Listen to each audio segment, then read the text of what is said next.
안녕하세요, 여러분.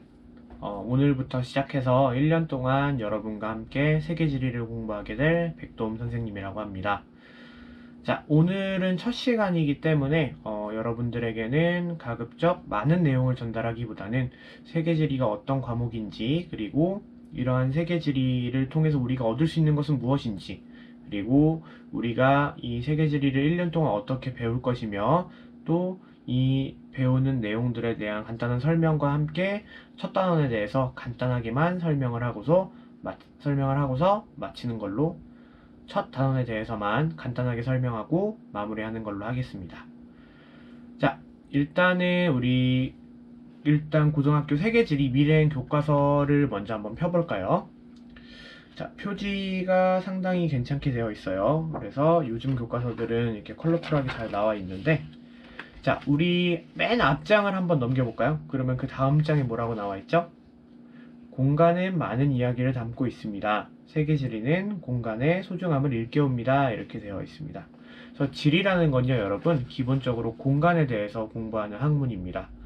공간이라는 것은 그냥 단순하게 물리적인 공간일 수도 있지만요, 여기 지리에서 말하는 공간은 어떠한 지구상 위에서 인간이 살아가는 환경, 그 모습들을 전부 다 공간 위에서 나타나는 현상들이라고 보고 있습니다. 그렇기 때문에 세계지리란 말 그대로 무엇일까요? 세계에서 나타나는 현상들에, 우리 인간이 관여하는 현상에 대해서, 그리고 자연 위에 어떻게 인간이 터전을 이루고 살고 있는지, 이런 모습들을 배우게 된다고 생각을 하시면 되겠습니다. 자, 그래서 이제 다음 페이지를 넘기면 이제 차례가 있어요. 그래서 첫 번째부터 시작해서 쭉 해서 8단원이 구성이 되어 있었거든요. 그래서 세계화와 지역 이해부터 시작해서 평화와 공존의 3개까지 이루어져 있는데요. 먼저 이 세계화 지역 이해 같은 경우에는 세계화와 지역화부터 시작해서 지리정보와 공간인식, 세계의 지역 구분 이렇게 되어 있어요. 그래서 기본적으로 세계가 지구촌이라고 이야기를 하고 있죠. 그래서 이러한 곳에서 우리가 어떻게 살아가고 있고, 그 무한 경쟁 시대 속에서 지역은 어떻게 경쟁력을 가지려고 노력하고 있는지, 이런 부분에 대해서 배우게 될 거고요. 자, 그 다음에 지리정보와 공간 인식해서 우리 여러분들이 쉽게 쓰고 있는 내비게이션이라든가 아니면 네이버 지도, 이런 것들 쓰고 있죠. 그래서 이런 것들을 어떻게 사용하고 있는 건지, 그게 어떻게 구성이 되는 거며 우리는 정보를 어떻게 인식하고 있는지에 대해서 배우게 됩니다. 그래서 쭉 보시면 뭐 세계의 지역 구분해서 번역별로 나눈다, 이런 얘기도 있고요. 자, 그 다음에 이제 2단원으로 가면 이제 드디어 자연환경과 인간 생활의 연관성에 대해서 배우기 시작을 합니다. 그래서 우리 위도에 따라서 기후가 바뀐다고 상식적으로 알고 있죠. 그래서 열대, 온대, 건조 및 냉한대, 그리고 세계의 주요 대지형과 독특하고 특수한 지형들까지 보게 됩니다. 자, 그 다음 세 번째 단원으로 넘어가면요, 세계의 인문환경과 인문경관, 주요 종교의 전파와 종교 경관, 이렇게 나와 있네요. 그래서 세계의 인구 변천과 인구 이주, 세계 도시와 도시체계, 주요 식량 자원과 국제 이동, 주요 에너지 자원과 국제 이동해서 첫 번째 단원에서 세계화를 배웠으니까 이제는 이번에는 인문환경, 자연환경 말고 인문환경 속에서 세계가 어떻게 서로 소통하고 있는지, 이런 내용들이 나온다고 보시면 되겠습니다. 자, 그 다음에 네 번째 단원입니다. 몬순 아시아와 오세아니아, 이렇게 되어 있네요. 그래서 자연환경에 적응한 생활 모습, 주요 자원의 분포 및 이동과 산업구조, 민족, 인종 및 종교적 차이, 이렇게 되어 있어요. 그래서 4단원부터 시작해서 이제 지역을 총 4가지 권역으로 구분을 하게 됩니다.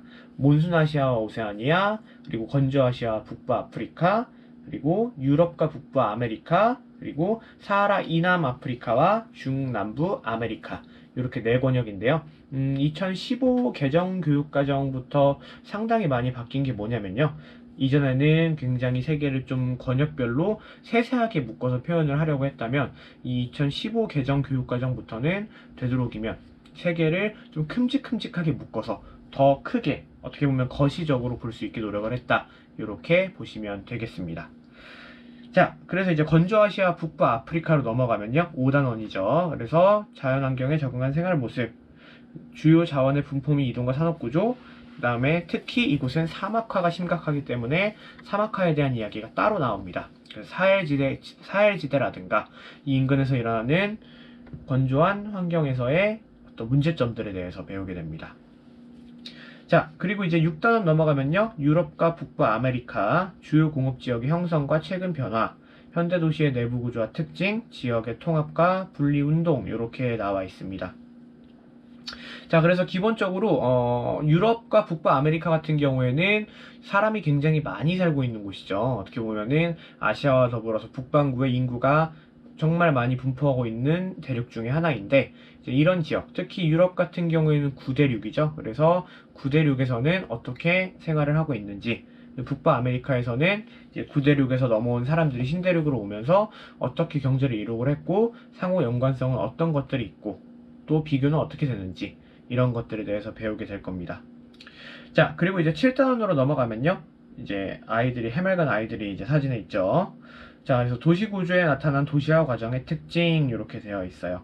그리고 다양한 지역 분쟁과 저개발 문제, 자원 개발을 둘러싼 과제 해서, 기본적으로 아프리카 대륙 같은 경우에는 여러분들이 잘 알다시피 어떤 굉장히 정복 전쟁에 의해서 개발된 나라들이 많고, 또 그것에 의해서 국경선이 인위적으로 설정이 되다 보니까 이런 부분들 때문에 아무래도 분쟁이나 문제점들이 많이 발생을 하고 있어요.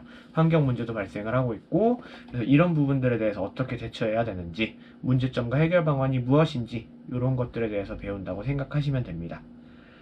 그리고 8단원 보시면 이제 평화 공존의 세계 이렇게 나와 있어요. 그래서 첫 단원에서 거시적으로 봤으니까 마지막 단원에서도 이제 경제 세계화에 대응한 경제 블록의 형성, 그래서 뭐 EU라든가 아세안이라든가 에이펙이라든가 이런 곳에 대해서 배울 거고요. 지구적 환경 문제에 대한 국제 협력과 대처, 세계 평화 정의를 위한 지구촌의 노력들 해서 단원을 끝맺게 됩니다. 그래서 어떻게 보면 우리 여러분들이 쉽게 그동안 접했을지는 모르겠지만, 세계지리는 단순히 도표나 그래프 또는 지도만을 보는 과목은 아니고요.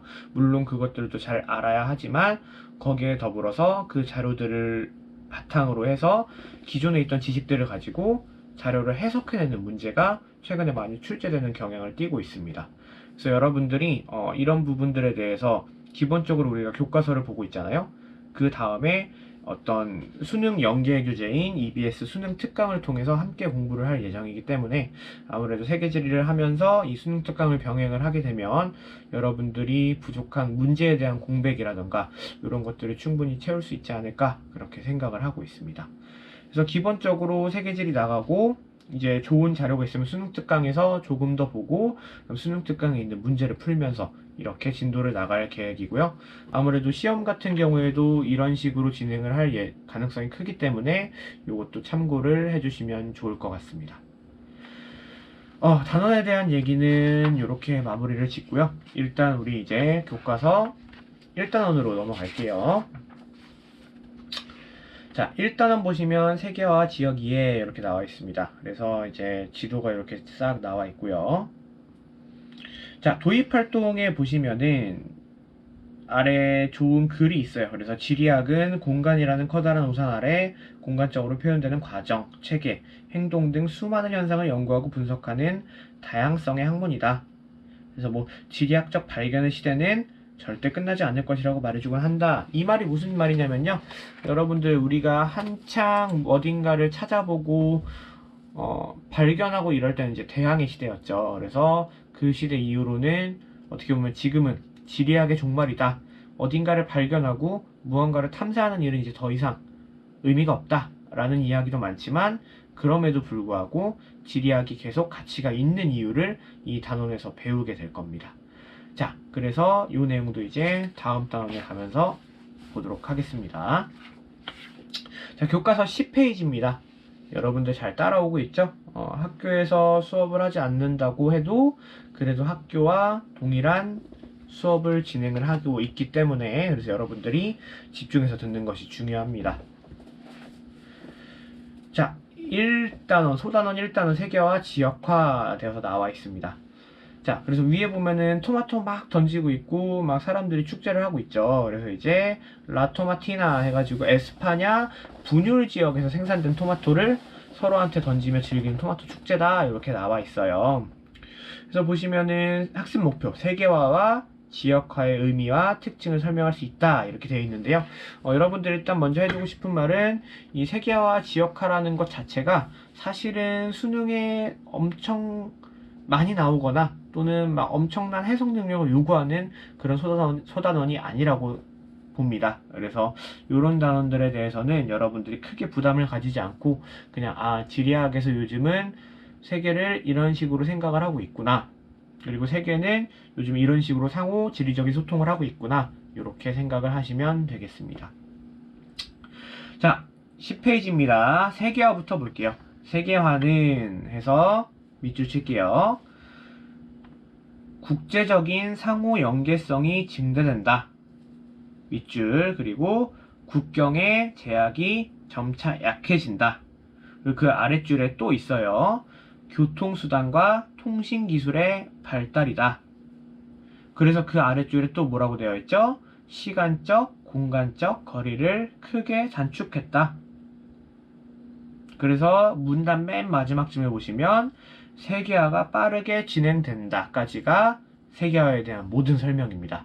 그러니까 여러분 단순히 세계화가 한마디로 할 수 있는 게 아니고요. 교통통신도 발달됐죠. 국경도 약화되고 있죠. 상호 의존성은 증대되고 있죠. 지역성은 약화되고 있죠. 무한 경쟁을 하고 있죠. 이런 것들이 전부 다 세계화에 해당된다고 보시면 될 것 같습니다.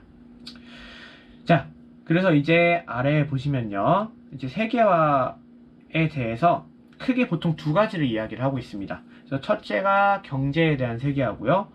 둘째가 문화에 대한 세계화라고 보시면 됩니다. 자, 일단은 두 번째 문단 보시면 두 번째 문단의 두 번째 줄입니다. 각 지역의 정치, 경제, 사회, 문화 등이 밀접하게 연계되고 있다. 이렇게 보시면 됩니다. 그래서 아래 보면 뭐래요? 국제협력, 국제적 분업도 활발해지고 있다. 첫 번째로 경제적인 세계화라는 건 뭐겠어요? 말 그대로 한 지역에서 한 가지 물건을 만드는 게 아니라 다국적 기업이 여러 곳에서 물건을 만들어 와서 그것들을 한꺼번에 조립을 해서 또 전 세계 각지에 납품을 하는 이런 식의 다양한 경제활동이 일어나고 있다. 그래서 이거를 경제의 세계화라고 보시면 되고요. 그다음 문화의 세계화라는 거는 뭐 여러분들 쉽게 생각해보면 알겠죠. 요즘에 뭐 BTS 물론 여러분들은 별로 좋아하진 않겠지만 BTS도 굉장히 유명하고 그리고 여러분들 어떻게 보면 요즘 또 우리나라의 위상이 굉장히 좋아지고 있잖아요. 이 코로나 때문에 우리가 지금 학교도 못 나가고 어떻게 보면은 사회적 거리두기를 많이 하고 있고 학교에서도 온라인 수업을 그것 때문에 하고 있는 상황이지만 또 어떻게 보면 한편으로는 우리나라가 그런 방역 대책이라든가 키트 개발 뭐 아니면 마스크 품질 이런 것들이 좋아서 세계로부터 굉장히 인정을 받고 있고 또 이런 것들이 여러 군데로 수출이 되고 있죠. 그래서 이런 것들이 어떻게 보면은 뭐 경제의 세계화라든가 문화의 세계화 그리고 우리나라의 위상을 알릴 수 있는 이런 세계적인 맥락일 수 있다. 이렇게 보시면 될 것 같습니다. 자, 그래서 자료를 한번 볼 텐데요. 교과서에 자료가 두 가지가 나와 있어요. 자료 1번 보시면 교통발달에 따른 세계 일주 소요시간 변화 이렇게 되어 있네요. 그래서 오른쪽에 삼각형 보시면요. 마차 범선이었다가 증기선 기차, 프로펠러 비행기, 제트 비행기 이렇게 되면서 어때요? 1850년에서 2000년에 비해 지구의 시간적 거리가 축소가 되고 그래서 우리가 느끼는 지구의 크기는 상대적으로 줄어들었다. 이런 얘기를 한다고 보시면 되겠습니다.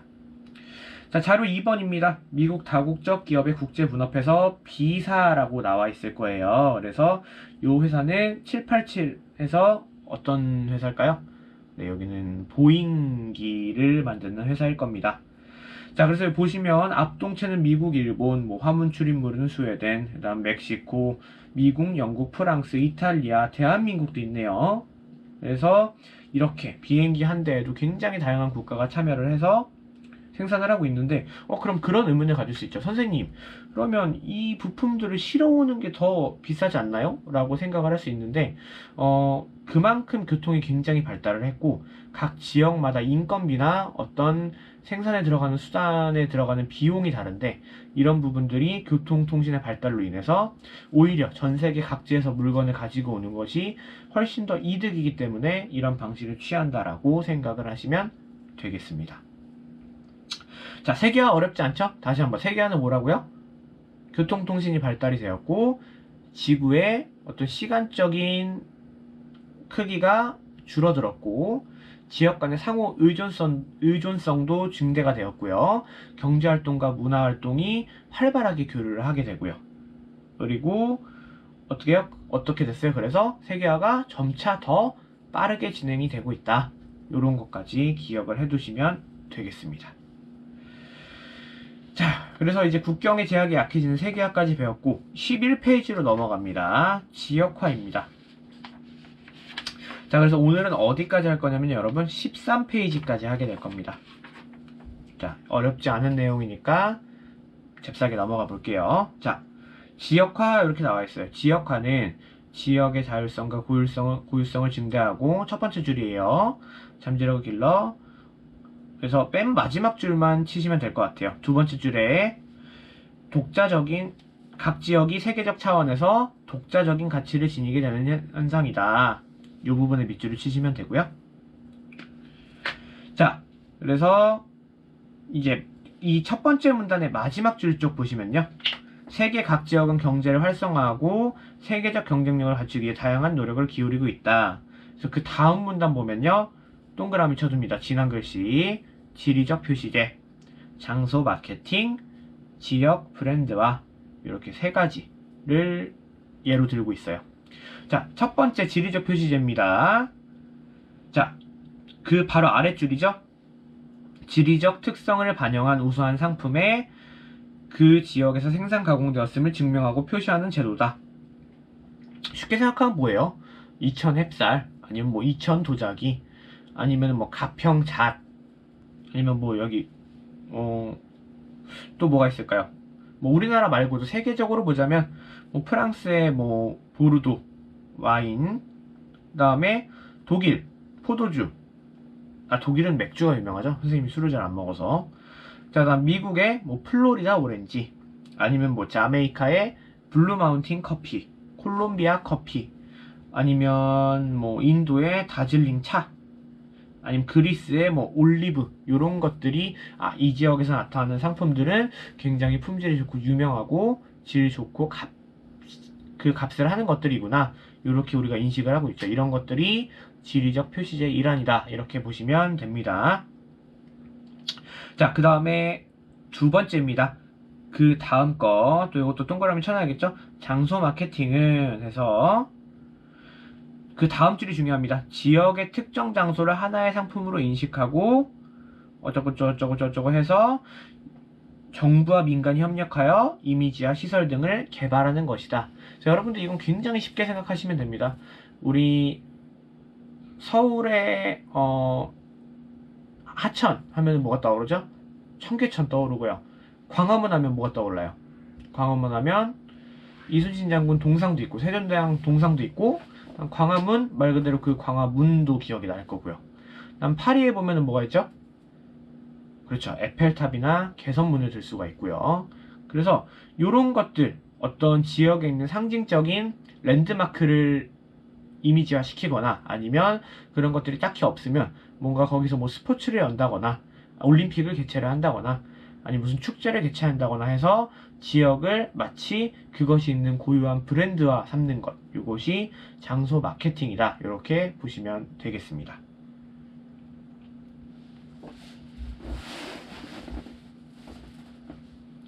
자, 그 다음에 이제 지역 브랜드화 이렇게 되어 있네요. 그래서 여러분 어떻게 보면 굉장히 헷갈릴 수 있어요. 장소 마케팅이랑 지역 브랜드화가 선생님 되게 비슷한 거 아니에요? 이거 어떻게 구분해요? 라고 말씀하실 수 있는데 아까 말씀드렸다시피 이 두 가지를 명확하게 구분하는 건 시험에서 물어보지 않습니다. 왜냐면요 여러분, 기본적으로 이 지역화라는 것 자체가 지역의 가치를 높이는 일인데 지역의 가치를 높이기 위해서 장소 마케팅을 하고 그러다 보면 지역 브랜드화가 동시에 발생되기도 하고요. 반대로 지역 브랜드화를 위해서 장소 마케팅을 먼저 실행을 하기도 합니다. 그래서 뭐 예를 들어서 뭐 장소 마케팅이란 거는 어떤 장소 이미지를 만들기 위해서 뭔가 랜드마크라든가 이런 것들이 생각이 나고 지역 브랜드화라는 거는 이 지역에 뭔가 브랜드를 따로 만드는 거구나 이렇게 생각을 하시면 됩니다. 그래서 지역 브랜드화에 대한 것들은요 따로 설명이 안 나와 있는데 그거는 오른쪽에 사진 보시면 I love 뉴욕 해가지고 이게 우리가 가장 잘 알고 있는 지역 브랜드화의 사례라고 생각을 하시면 되겠습니다. 굉장히 많이 들어봤죠, 여러분? I love 뉴욕 때문에 다른 상표들이 굉장히 많이 생겼다고 해요. 그래서 뭐 우리도 뭐 있어요? 뭐 I 서울 U 뭐 이런 거 있죠. 자, 그 다음에 아래 활동 보시면 세계화, 지역화 해서 나와 있는데요. 피자의 세계화, 지역화 해서 일단 피자가 여기저기 보급이 된 건 기본적으로 어떤 거에 속해요? 그렇죠. 세계화에 속하죠. 그리고 이 지역화라는 거는 말 그대로 같은 피자임에도 불구하고 아래 보면 어때요? 시카고 피자는 소스와 치즈를 많이 사용한다고 하고요. 인도는 힌두교도를 배려해서 소고기를 넣지 않고, 브라질 이런 거 바나나, 초콜릿, 파인애플 이런 것들이 들어가고, 그다음 우리나라는 어때요? 뭐 고구마 피자도 있고 불고기 피자도 있고 이런 것들이 있죠. 그리고 어떻게 보면 또 지역화의 대표적인 사례 중에 하나가, 여러분들이 혹시 커피는 잘 마시지 않겠지만 뭐 커피 같은 경우에 스타벅스에서 뭐 한글날이 되면 한글날 기프트를 따로 만들고, 뭐 아니면은 뭐 3.1절이 되면 3.1절과 관련된 어떤 상품들을 또 따로 런칭을 하죠. 그래서 이런 것들이 지역화와 관련된 것이다, 이렇게 생각을 하시면 되겠습니다. 자, 그 다음에 넘어갑니다. 12페이지로 넘어갑니다. 세계화와 지역화의 영향, 이렇게 되어 있습니다. 자, 여기 학습 목표는 뭐예요? 요거는 세계화와 지역화가 정체성 변화나 공간적 상호작용에 미치는 영향을 사례를 들어 설명할 수 있다, 이렇게 되어 있습니다. 자, 그래서 일단 자료 1번 보시면요, 관광객 수가 1995년에 526만 명이었는데요, 2015년에는 1189만 명이다. 그래서 20년 되는 시간 동안에 2배 이상 증가를 했다. 요 정도만 보시면 될 것 같습니다. 자, 그래서 아까 설명했던 내용이 여기서 지금 정리가 되고 있어요. 자, 보시면 두 번째 줄에 경제의 세계화, 아까 설명했던 내용이죠. 그냥 쭉 한번 읽어보시면 됩니다. 뭐 세계화로 인해 각국은 경제적 이득은 얻기도 하지만 밑줄, 여기는 중요합니다. 국가 간 경제적 격차가 심화되기도 한다. 왜냐면 여러분, 기본적으로 무한 경쟁이죠. 어떤 국가는 유리할 수도 있겠지만 또 굉장히 여건이 열악한 국가들은 불리할 수도 있겠죠. 그래서 격차가 심화되고 있다. 그리고 한편 또 어떻대요? 관광객 수가 빠르게 증가하고 있다. 이것도 왼쪽에서 그래프로 봤었죠. 그 다음에 마지막, 그 문단의 마지막 줄에 보시면요, 자연환경에 부정적인 영향을 주기도 한다, 이렇게 나와 있습니다. 그렇겠죠. 아무래도 기본적으로 원래 있던 거를 사람들이 많이 와서 개발을 할 수도 있고, 관광객들이 와서 오염을 시킬 수도 있기 때문에, 그래서 세계화는 항상 밝은 면도 있지만 부정적인 면도 있다, 이렇게 생각을 하시면 되겠습니다. 자, 그 다음 두 번째 문단입니다. 문화의 세계화도 활발하게 진행되고 있다. 그래서 우리 문화의 세계화하면 뭐 생각나요? Do you know 싸이 뭐 이런 거 생각나지 않습니까? 외국인들이 어떻게 보면은 굉장히 귀가 물리도록 들을 만한 그런 질문이었다고도 하는데, 뭐 어쨌든 그래서 이제 이런 문화의 세계화도 활발하게 진행되고 있다. 그래서 한편으로는 우리도 굉장히 팝송도 많이 듣고요. 그 다음에 외국에 있는 마블 영화 같은 것도 뭐 굉장히 많이 보곤 하죠. 그래서 이런 것들도 문화의 세계화와 맥락을 같이 하고 있다, 이렇게 생각하시면 되겠습니다. 하지만 이 과정에서 또 문제가 나타난대요. 뭐래요? 문화 갈등, 밑줄, 문화 갈등이 발생한대요. 그리고 그 옆에 전통 문화가 변질되기도 한다, 밑줄. 그래서 이런 것들이 문화의 세계화의 부정적인 사례다, 이런 것들입니다. 그래서 예를 들면 그런 거죠. 우리 공용어로 뭐를 쓰고 있죠? 전 세계가 주로 영어를 많이 쓰고 있죠. 그래서 영어를 많이 사용을 하게 되면 전 세계가 소통을 할 때 단일한 어떤 프로토콜이 생기겠지만, 반대로 어떤 게 불편해지는 거예요? 각 민족과 각 나라의 고유한 언어가 점점점 줄어들 수도 있다, 뭐 이런 얘기를 하고 있는 겁니다. 자, 그리고 여러분 여기서 헷갈리는 거 하나, 그러면 우리 모국어를 가장 많이 사용하는 비율, 어떤 언어일까요? 모국어로 가장 많이 사용되는 언어, 요거는 영어가 아니라 중국이겠죠. 기본적으로 모국어라는 건 뭐예요? 그 나라에서 얼마나 이 언어를 사용하냐, 이런 것이기 때문에 기본적으로 모국어가 많이 사용되는 것은 중국어다. 이렇게 생각을 하시면 됩니다. 헷갈리시면 안 됩니다. 자, 그 다음 줄입니다. 세계화 지역화 시대에 대응해서 다음 주제인데요. 이거는 쉽게 생각하면 그렇게 보시면 돼요. 세계화가 굉장히 진행이 되다 보니까 어떻게 보면 가장 지역적인 것들이 가장 세계적인 것이구나 라고 생각을 해서 이제는 오히려 세계화 시대에서 우리만이 할 수 있는, 우리만이 생산하고 우리만이 보여줄 수 있는 이런 것들을 관광 상품으로 만들고 먹을거리로 만들고 상품을 만들어서 수출도 하자, 관광 상품한테, 관광객들한테 상품으로 팔자, 뭐 이런 얘기를 하고 있다고 보시면 됩니다. 그래서 이거를 글로컬라이제이션이라고도 하고요.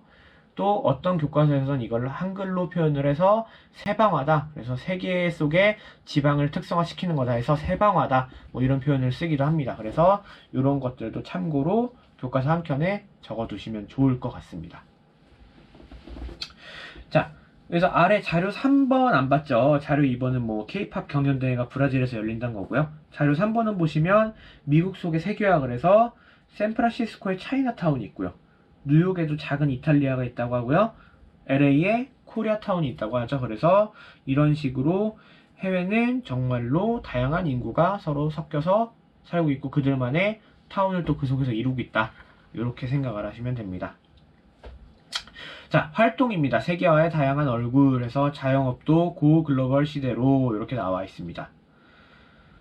자료 4번 그냥 쭉 읽어보시면 될 것 같아요. 그래서 이제는 소비 자체도 글로벌하게 우리가 해외 직구를 많이 하고 있다. 뭐 이런 얘기 같고요.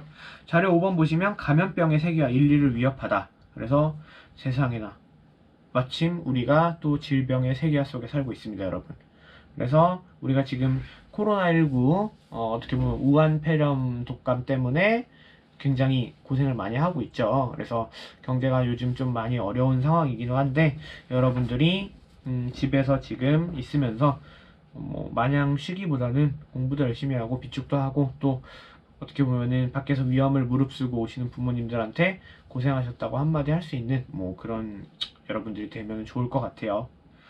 자, 그래서 보시면은 뭐 본문에 보면 그런 게 나와 있어요. 뭐 여행자 수가 적으면 감염병 확산 시간이 더 오래 걸린다.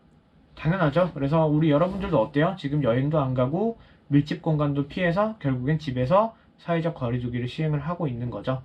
그래서 어쨌든 빨리 좀 잡혔으면 좋겠어요. 사실 온라인 수업을 선생님들이 준비하는 것들도 굉장히 어려운 일이거든요. 영상 장비가 익숙한 사람들도 있지만 또 그렇지 못한 분들도 계시기 때문에 그래서 이런 것들이 좀 빨리 정상화가 되어서 경제도 돌아오고 여러분들도 좀 학교에서 볼 수 있는 그런 시간이 되었으면 좋겠습니다. 자, 아래 핵심 체크 보시면은 지금까지 얘기했던 세부적인 단어들, 중요한 단어들이 표시가 되어 있습니다. 쭉 한번 보시고요. 자기 점검에서 뭐 이런 거는 여러분들이 개인적으로 보시면 될 것 같습니다. 자, 그래서 일단은 교과서는 이렇게 봤고요. 우리 수능 특강 잠깐만 볼게요. 수능 특강 여시면 6페이지 세계화 지역 2에 아까 맨 왼쪽에 보시면 아까 선생님이 얘기했던 글로컬라이제이션이라는 것이 있어요. 책 다 폈죠? 다시 한번요. 수능 특강 세계지리 6페이지입니다. 왼쪽에 세 번째 보시면 글로컬라이제이션을 해서 세방화라고도 한다. 요거 체크해 두시고요. 나머지 내용은 그냥 쭉 봤으니까 넘어갑니다. 그래서 사실 오늘 문제도 풀었어야 되는데 앞에 있는 목차를 좀 설명을 하다 보니까 문제는 따로 풀지를 못했어요. 그래서 다음 시간에는 이 세계화와 지역화에 관련된 수능 기본 문제 요것에 대해서 한번 풀고서 정답을 좀 맞춰보고 수업을 할 테니까요. 다음 시간까지 여러분들이 이 수능 기본 문제를 한번 풀어보시면 좋고요. 아니면 한번 훑어보시고 선생님과 함께 풀어보는 식으로 다음 시간 수업을 진행을 하도록 하겠습니다.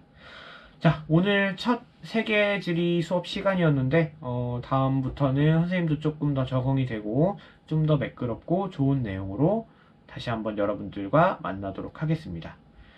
자, 수업 들어주셔서 감사하고요. 질문은 이 영상이 끝나고 온라인 수업 시간 내에 잠깐 채팅으로 받도록 할게요. 고맙습니다.